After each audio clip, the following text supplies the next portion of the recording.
are listening to Anointed, the Rise and Fall of Kings by Bible Intelligence.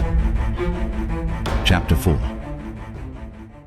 In the wake of Samuel's first prophecy, the winds of change began to stir within the holy sanctuary of Shiloh. The boy, once silent in his service, now bore the voice of the divine, his words echoing with the thunderous weight of prophecy. Samuel, the servant of the Lord, had transformed into Samuel, the prophet of Israel. Samuel's prophecies rang with clarity and truth, his divine utterances etched onto the canvas of time. Each word he spoke in the name of the Lord came to pass, his reputation spreading like fire among dry reeds. From Dan to Beersheba, the people of Israel came to know that a faithful prophet had been raised among them. A beacon of divine communication had been lit, casting its bright, unerring light upon the children of Israel. However, an ominous chill permeated the air as the Philistines, fierce and ruthless, marched upon Israel, their hearts set on conquest. The Israelites, fearing their might, turned to the one symbol of divine protection they held dear, the Ark of the Covenant. With heavy hands and hopeful hearts, they carried it from Shiloh to the battleground, the gold gleaming under the menacing sky, a beacon of hope amidst the brewing tempest. On the battlefield, the sight of the Ark sparked an uproar among the Israelite soldiers, their voices echoing across the plains, the sound like a mighty wave crashing against the rocks.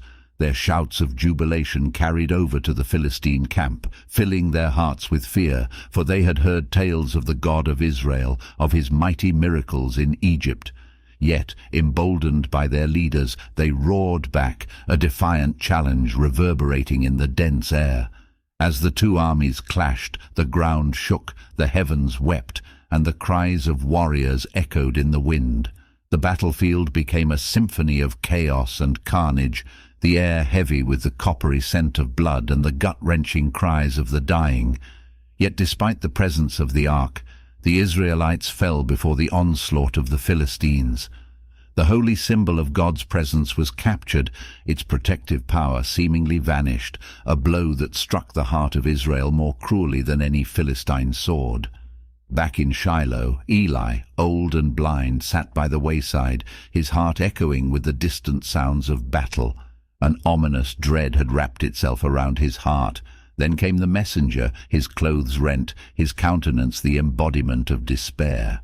As he recounted the calamitous events, the fall of his sons Hophni and Phinehas, and the capture of the Ark, a deathly silence fell. The words hit Eli like a hammer, his heart seized with pain. In his shock he fell from his seat, his life extinguishing as swiftly as a snuffed-out flame. The prophecy of the Lord, delivered through the young Samuel, had come to pass. The house of Eli had fallen. The Ark of the Covenant was in enemy hands. A pall of darkness descended upon Shiloh, the sanctuary of the Lord, the heart of Israel. In the midst of this chaos and despair, the prophet Samuel stood, the weight of his prophetic words heavy upon his heart. In the face of such desolation, a mantle of hope was being woven for Samuel. The humble servant, the faithful prophet, was now being divinely called to rise as a judge, a beacon of leadership for Israel, heralding a transformative dawn from the ashes of defeat.